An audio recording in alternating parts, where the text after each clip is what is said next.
Hello, everybody. Welcome to this podcast. Today we have a very special guest on the show. Please welcome everybody, Mr. Benjamin Champ. Hello. Good to be here, Tim. Thanks for having me. Of course. How about you introduce yourself for all the people who don't know you, which I'm assuming is not going to be a lot, but maybe some people don't know you. Hi. So I'm Ben. I teach people how to scale their brands on X by using their stories. Because I'll probably get more into this later, but everyone kind of posts authority and stuff.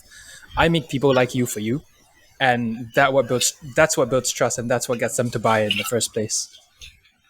Cool. So we talked about this before the call, but you're actually, in my opinion, one of the most fun to read creators and one of the creators I find myself coming to back most because, stories are just entertaining and we want to learn more about other people. It's just hardwired in our brains. So I'm very interested for your insights today. Before we get into storytelling and all the nuances of that, though, I want to ask you about how you got started on Twitter. What motivated you to start, online business in general, or just on Twitter? Good question. So I I guess it's kind of like a trend now where 18 to 20-year-olds are like, oh, you know what? Let me just make money online. So they go and search, the best ways to make money online. I had a pretty similar start when I was 14, 15. My dad started talking to me about getting a job or making money in some way. And that kind of sparked my interest because back then I was pretty good at gaming, or at least I did it a lot, so I was decent. Because I mean, that's what happens if someone plays Brawl Stars and Clash Royale for 8 or 9 hours a day. So I started falling down the rabbit hole of YouTubers and stuff. And at 17, I bought a bunch of soap, one or two buckets and a trolley, and went cold knocking on my neighbors' doors, asking them if they wanted the cars washed. You see, the thing is, cold calling is known to be like the bane of like the online make money industry because of Mhm. how difficult it is. But cold knocking, you're looking at the person eye to eye, and like if you're fidgeting with your hands, if you're like shuffling your feet, they can see all that. And I didn't like it, but I did it anyway. And then thing is, because people have work, so I had to wake up at 4 to wash the cars, be back by 5:30, and then I could start my studies and stuff like that while my customers brought their cars out to work. So that was my first introduction to that. And then after that, COVID hit. So I started doing everything online, fell into the rabbit hole of Iman Gaji, Hamza, these other self improvement gurus. But I think just like everyone else, I had not yet been accustomed to hard work. And so things failed, not because the business model didn't work, but because I didn't work hard enough until 2020. What year was it last year? 2023. Yes. We moved to Dubai. I got a job I didn't like. And then, yeah, this was at that point I had been growing as a person, I suppose. So when I stumbled upon this YouTuber, not Danco actually, but close, Kenny Bender, he said that he bought a writing course and it changed his life. So I asked him what the course was. He said 2 Hour Writer by, hey, it's our friend Danco. And I fell down the rabbit hole of Danco, got sucked into Twitter, and yeah, here I am. Nice. Well, the typical Danco rabbit hole. I think that's like 99% of people on Twitter. Um, okay, so you are obviously known as the storytelling king on Twitter. So I'm very interested in your process for writing stories and what maybe you have some frameworks, maybe you have some tips for people because there's a lot of people trying to write stories, but honestly, few people do it as good as you do. And so I want to ask you about what specific strategies you use there, what you have in mind, and if it's as complicated as people make it out to be, or if it's just, writing down your thoughts sometimes. It's honestly more towards just writing out my thoughts. So first things first, all my stories, I only start stories if I have the inspiration to do so. It's not like my other posts where I'm writing this because I have to upkeep it to keep my account alive. Um, so my process of writing stories is firstly to come up with a moment of change. So every story is change. Well, like for example, mm, Lion King. Simba Mhm. needs to change to go back to Pride Lands and defeat Scar. So once I find that moment of change, which is often what makes the main character go from where he starts at to where he ends. Then it's also answering the questions: what does the main character want? What's stopping the main character from getting there? And what happens if the main character gets what he wants or doesn't get what he wants? So I'm gonna kind of follow those three questions and use it as a framework. And then after that, just brain dump my thoughts on how to get from beginning to end. And then just Twitterify it, where you just add the bullet points, you add the short little sentences. One tip I'm going to give, which I haven't actually told anyone in my post yet, because this is going to be pretty controversial and I haven't had time to properly write it. Let me hear it. You know how they say clear, not clever, and all that stuff? Honestly, I find for stories, it's actually better to be clever. Because if you're able to use words which people don't use to accurately describe, to accurately pinpoint a feeling and make people feel a certain way, then do it. Doesn't matter. If those words happen to be short, simple words, sure. But often these are like big words. Like, for example, in one of my first stories, I described the feeling of me not asking my crush out. Gosh, this sounds so childish. Not asking my crush out as butchering my opportunity and skewering over a campfire, which is obviously clever, not clear. But in my opinion, that was one of the sentences which really showed how I felt. So answer those three questions, find the moment of change, and just write whatever comes to mind, and then just Twitterify it afterwards. Okay, cool. I guess a lot of it comes just with experience of writing stories, but having these three questions in my mind is definitely helpful. And I totally agree with you on the clever, not clear part. That's actually something I've been trying to implement as well. I always used to refrain from using complex or grandiose words in my writing because I thought like that's not good practice. You want to make this as simple as possible.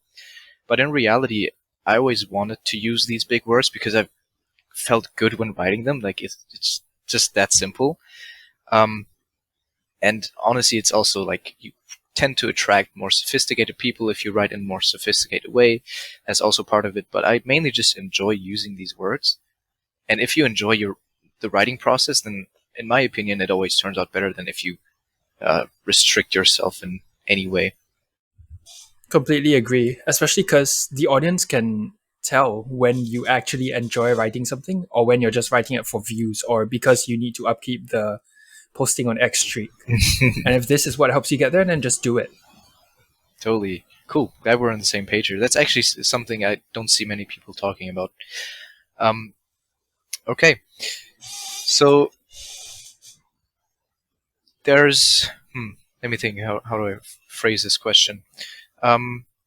What do you wish you had known before starting your business on Twitter? Is there anything you wish you would have done differently? Is there anything that you, looking back, you regret doing or something that you would have leaned more into? Tell me about that. So, oh gosh, you're hitting two controversial points right off the bat. But so when I started on Twitter, it was Christmas holidays. I started November 28 last year. So as of now, we're coming up to a full year, which is exciting. But since it was Christmas holidays, I had lots of time. And I saw that the more comments I left under people's posts, the more it equated almost directly to the number of followers I got. So I was like, okay, this game is so easy. You just leave 100 comments, you get, say, 5 followers. So that means if I leave 200 comments, you get 10 followers. You leave 1,000 comments, you get the point. I fell into this whole cycle of wake up, engage, eat, engage, sleep, and so on. And I grew fast. I grew like 300 followers my first month. Granted, I did have a post which went fairly viral, but I mean, you can imagine how many comments I was leaving just to get that kind of engagement. But then after I realized, like, I'm nowhere closer to monetization. This is getting boring. I'm running out of people to engage with, and half the posts I genuinely don't care about.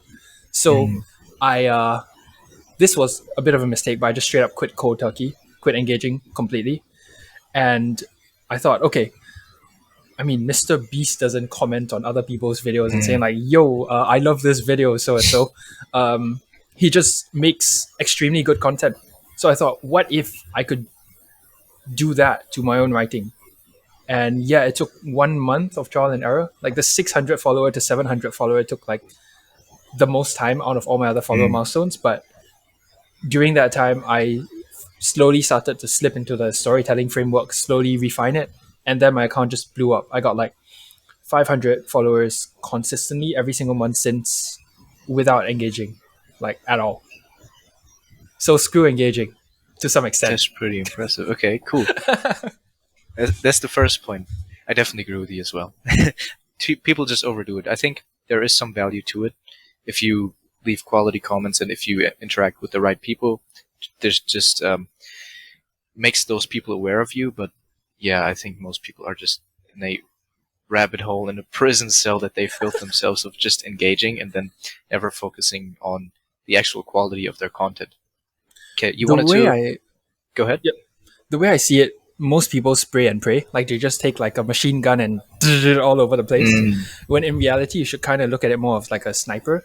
You find someone you like and just snipe. Like not only do you send a DM, I mean, not only do you comment once or twice, you drop them a follow because you like their stuff. You send them a DM, you hop on call, you actually get to know them like a real person.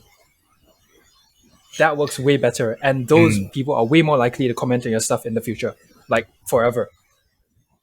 Totally agree. Yeah, just it's all about building that genuine relationship and connection. I mean, that's kind of how we met. I don't think we sent out like 50 comments under each other's posts. We just sent each other a DM, and then the rest is history. That's usually how it works. Okay, I definitely like that analogy of sniper versus machine gun or whatever. You wanted to touch on the second point, if I'm not mistaken, Which one? about what you would have done differently when you started on Twitter. Oh yeah, so I would have used the sniper method, found maybe 5 to 7 people who I really resonated with. Once I did that, then I'll go all in onto content. My mistake was only going all into content on month like 3, which Mm. means I wasted 2 whole months, which were like, I mean, these were like the winter arc months, so these were the best months. And I wasted them by engaging rather than focusing on content. I tell people focus at the start at least 50% on content. Like the time you would spend engaging, do at least that much writing, research into just making content better. Then, because it's exponential, once you find a content style that works for you, or if you're able to invent a trend, honestly, just one trend is enough to make a career out of already. Mm. You're the walking example. Um, um, okay, we touched on how you write stories. I'm very interested in how you connect those stories, like obviously your personal experiences, with things that are relevant to your audience or that attract you leads. Because sometimes I see a lot of people that are writing stories about things that no one, frankly, not many people care about. Obviously, there's always someone who cares about that, and that's the tribe you want to be building. But some stories are just, in my opinion, obnoxious, and you seem to have a very good balance of telling stories that are both, personal. They give people insights into your life and thus build up a relationship, but also have like that aspect of, I trust this guy. I want to work with this guy. So how do you strike that balance? Firstly, thanks. Secondly, I have I see stories fall into 2 categories.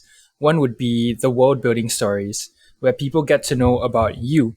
This will be like, for example, a story I wrote about me wanting to quit my job and become an entrepreneur. That's about me.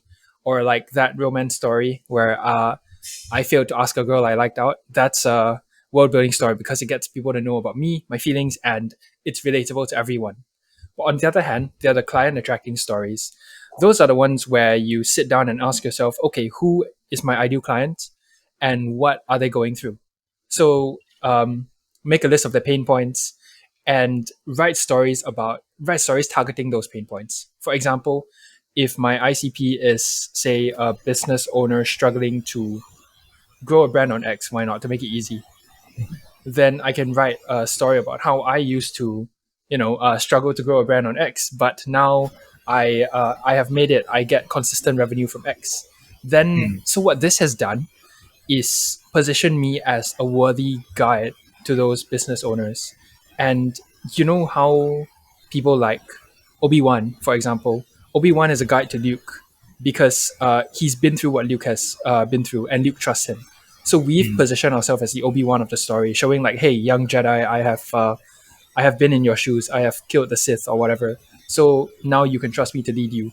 And after a while, they'll fall into your ecosystem and they'll give you the money. mm.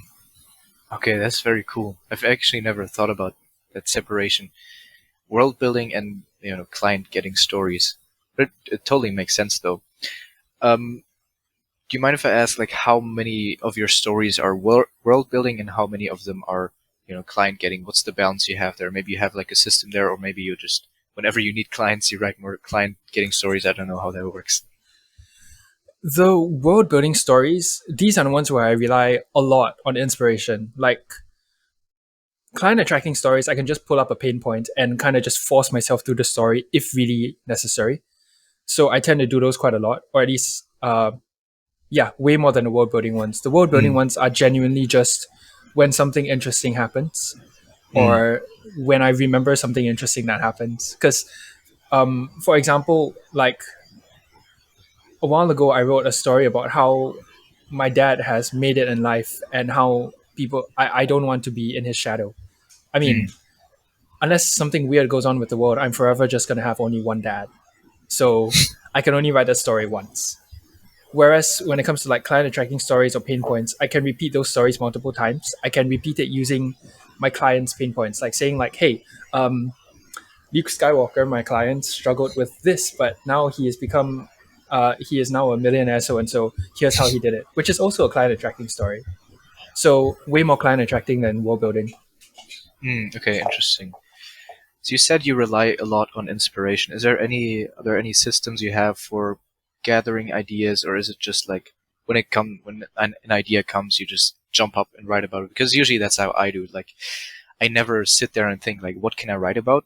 Usually I just go about my day. Usually I'm on a walk or like I'm cooking my eggs in the morning, and then I have some good idea and I just get straight to writing. Or what's the system you have there? For me, it's similar to yours, where whenever an idea comes up, I just jot it down. But to maximize idea generation, I really just try my best to learn a lot. When I say learn, it also involves like watching Netflix. Uh, That's actually clever. Yeah. one thing that separates my stories, I feel, from the rest is simply that I get my ideas from even more random places. Like most people stick to X, sometimes Pinterest, sometimes TikTok. I don't know.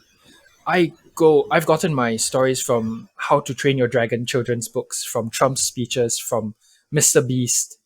People don't look in these places, and if you're able to find something from there, translate it well over to X, suddenly you're a genius. Even though all you did was Mm, basically what they did. You just stole from another place. that's very interesting. Okay, walk us through how you or which resources you refer back to, or which or how you consume them. Because you told us Netflix or movies or Trump speeches are part of your idea generation process. How do you first off find these resources, and secondly, how do you extract the value out of these resources? This is not going to make me seem as much of a genius as people see me as, but I mean, it's honestly just when you're watching media, if you watch it in a like, I mean, I'm sure you've worked on a project and then you take a break and then suddenly the idea hits you, right? Mm, So if I'm working on the business, thinking of content, and then I go take a break to watch like Outer Banks season 4, for example. Halfway through, I might see something and it connects like the mental neural pathways or something, and then I'm like, oh wait, this makes sense. I can turn this into a post. So it's honestly just, I suppose the skill here would be learning what can actually be turned into a post. mm, Like, I mean, I'm sure everyone has seen Outer Banks season 4 or watched How to Train Your Dragon or watched Mr. Beast even, but I'm always thinking, I'm also at the back of my mind because I mean, I work on X a lot. I'm always thinking, okay, can I use this? Can I use this? Can I use this subconsciously? And mm, eventually I'm going to get something that works. mm. Okay, so it's the mindfulness of just being aware of like what can be used as an idea. Interesting. One problem that I had a couple of months back is I fell so much into this like sort of self improvement space. Like stop consuming, only start creating, and I stopped, you know, even reading books at one point. And what I found is after like that went well for like a week or so, and after that first week of going cold turkey and not consuming anything really, uh, I just didn't have any inspiration. However, when I did return to consuming, I just consumed all day and never created.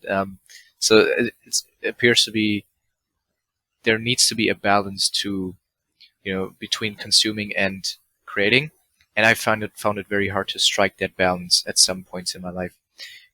Is there any insights you have on that, or maybe that just comes naturally to you? Let me hear about it. Honestly, I completely understand what you're going through. Like I myself, gosh, I don't mean to sound high and mighty with I myself, but sometimes when sometimes I overconsume also. Like Mm.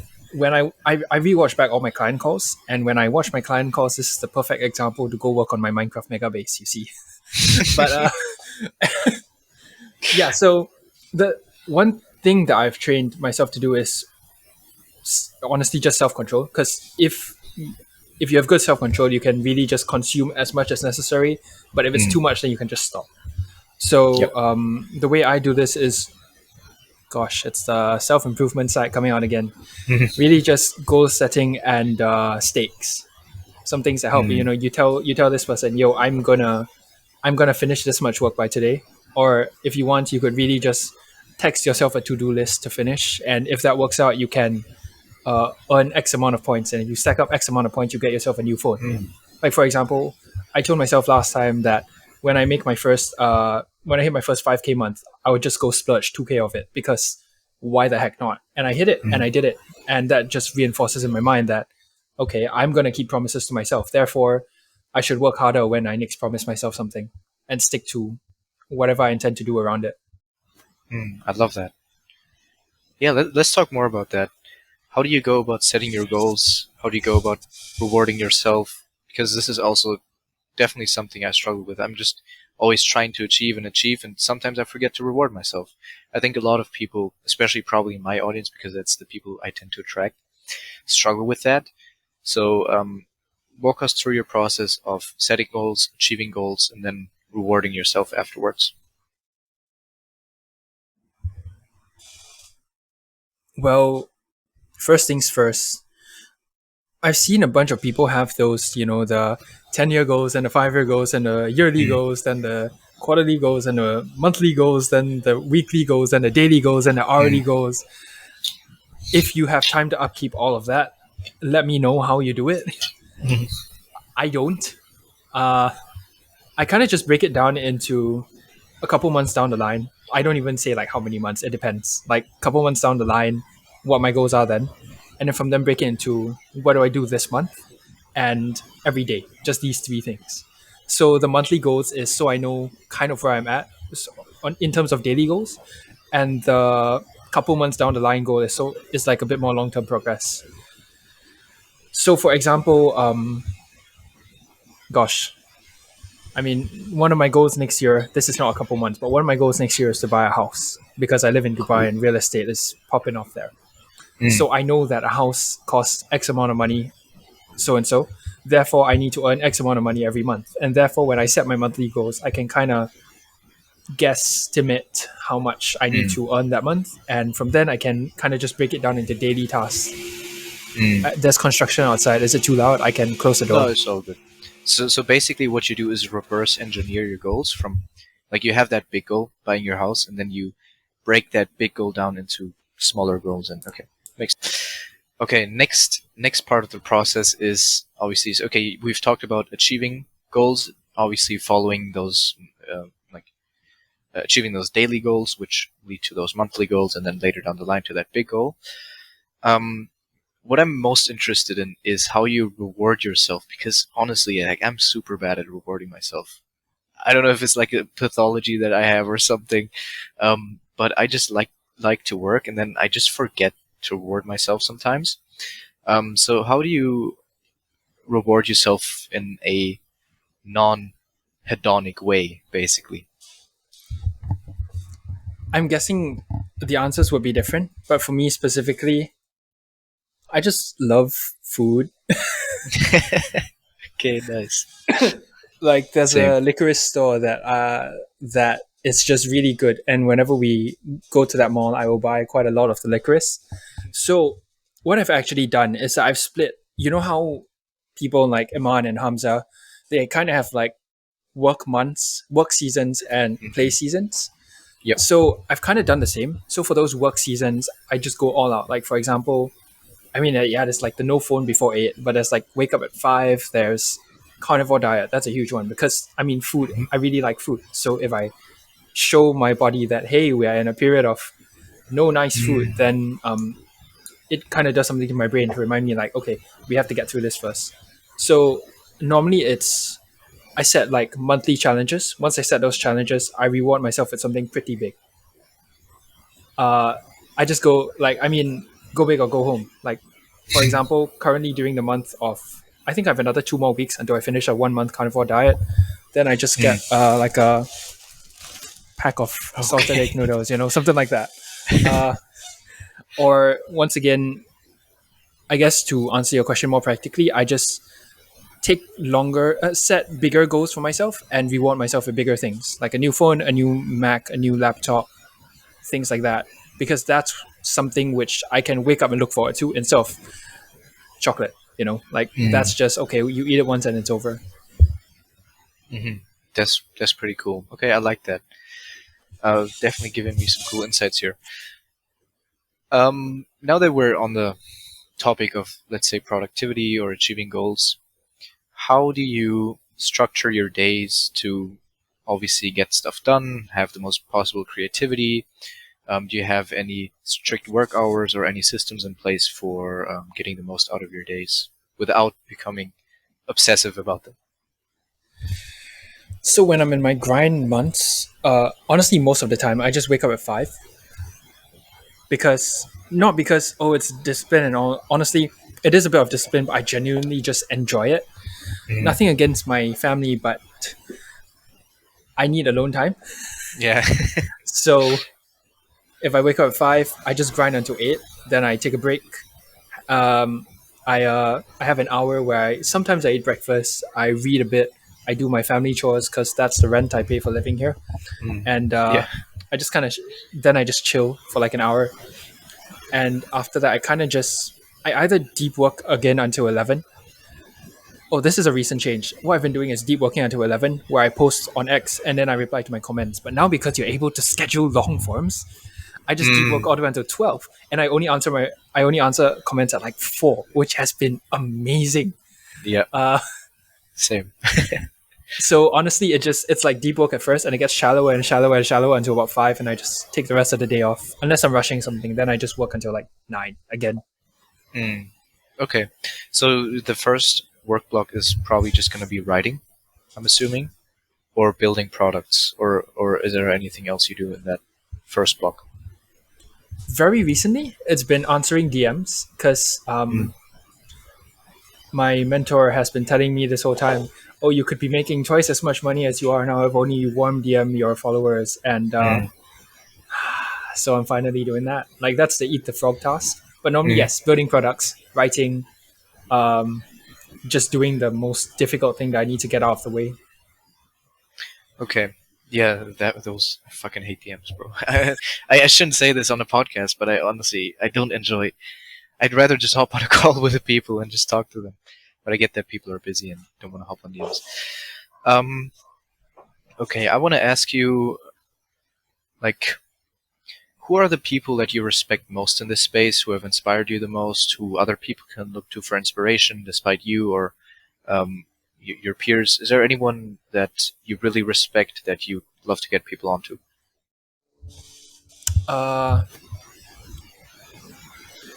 I'm gonna start with Nicola. Do you know Nicola Yes, Nguyen? of course. Yeah, we're friends. He has an amazing story, which for some reason he hasn't told. I've had the chance to talk to him and just befriend him. And firstly, reason to follow him without knowing his story, he's just genuinely really good at what he does. So drop him a follow if you search up Nicola. I think he should be the first one. recently opened back his account, right? Yes, he's back. Yes. Cool. Love to see it. So, yeah, he's great. Then there's also honestly, I'm just gonna shout out Dakota. Mm. So I sometimes feel, even though I have 4,000 plus followers, that gosh, I need to say this the right way. That sometimes I feel like, oh, I am better than people because I've done this and you guys haven't, Mm. and all that. Whereas Dakota just isn't. He is very down to earth. He is willing to hop on calls and learn and ask questions and just help out. Mm. Even though he is where he is 50,000 levels above all of us, but still I mean, he hopped on a call with me just for fun and just to hang out and network Oh yeah. because I asked. So that, that's just something really respectable about him and shows the character. I'm just gonna do one more because I have a whole list. I guess Corey Woodward. Mm. Yep. I think he's sales coach Corey or something like that. That's his app. But he is so smart and he knows a lot about sales that people, I mean, I can understand why I kind of do too, but people assume that more followers equals more brain cells, but that's not true. Like he's got like 500, but if you talk to him, if you just read his content, you understand what a genius he is. And I've been on call with him, and honestly, he's honestly really he doesn't mind just giving you like multi-million-dollar advice for free because you ask. So yeah, these are three people who are not only talented but also really, really kind-hearted, good people. Okay. Well, I know who I'm gonna get on this podcast next. Then, thank you. um, yeah. So the last question I want to ask you is, how do you see X evolving in the future? What do you think is gonna be more prevalent, and what are you gonna do? Like, what are the plans? Where do you want to take your brand in the future? Honestly, this is going to go against most other people's visions, but I feel like X has turned me into a businessman who writes rather than a writer who does business. Mm. And I just genuinely enjoy writing. I mean, that was the whole point of stories in the first place. I didn't write stories to be like, now give me money, you guys. So I want to go back more into just trying random things, just creating cool graphics and posting nice long forms with little staircase bullet points and stuff like that because it's fun, because I enjoy it. Not necessarily just repeating marketing cycle after marketing cycle. Yes, of course, I will do those once in a while because I genuinely think I can help people with what I do. And I mean, money is quite important in this life. So I will do those once in a while, but I'm focusing more on content. Soon I'll be diving more into video content. In fact, if you're cool with it, I'll be Nice. taking up parts of these podcasts, clipping Of it up course. into Go and ahead. just posting it. Yeah, I was Awesome, planning on thank doing you. the same. Sick. So, video content, more random experiments, more stories, just have fun with it. Now X seems to be like a bit of a platitude wasteland, which means that either stories are going to come again soon or people are going to read stories anyway, because among platitudes, among like a desert wasteland, if there's one tree, everyone's just going to go check out that tree. And Yeah. I'm going to be that tree. Oh, that sounds Oh, so yeah. wrong. And I'm going to help people provide that. No, that's okay. Okay, I No, actually posted about the exact same thing yesterday. I haven't been happy with the content I've been posting, and I've admitted to that. So what I'm planning to do more as well is just leaning into the content that I genuinely think is helpful and that I enjoy writing, because this is a topic I've been obsessed about recently. Is the person who enjoys the journey the most is always the person that wins, even if objectively they might not make the most money. But to me, that's not what winning is about. Obviously, everyone can define that for themselves. But I'm just trying to enjoy the process more and just enjoy writing content more. And I feel like by just being authentic and just writing that story, authenticity is kind of a buzzword, but you get the point. You just end up attracting the right people, the ones that resonate with your personality, and it seems like you've just been doing that all along, just ahead of the curve, basically. But I'm definitely leaning into that more as well in the future. Okay, amazing stuff, man. cool. You got anything else coming up? Maybe something you want to get people onto? Maybe something you want to plug at the end of this? So, I've recently been working on a workshop. This was originally meant to be for a friend and his work and his community. That happens in 2 days.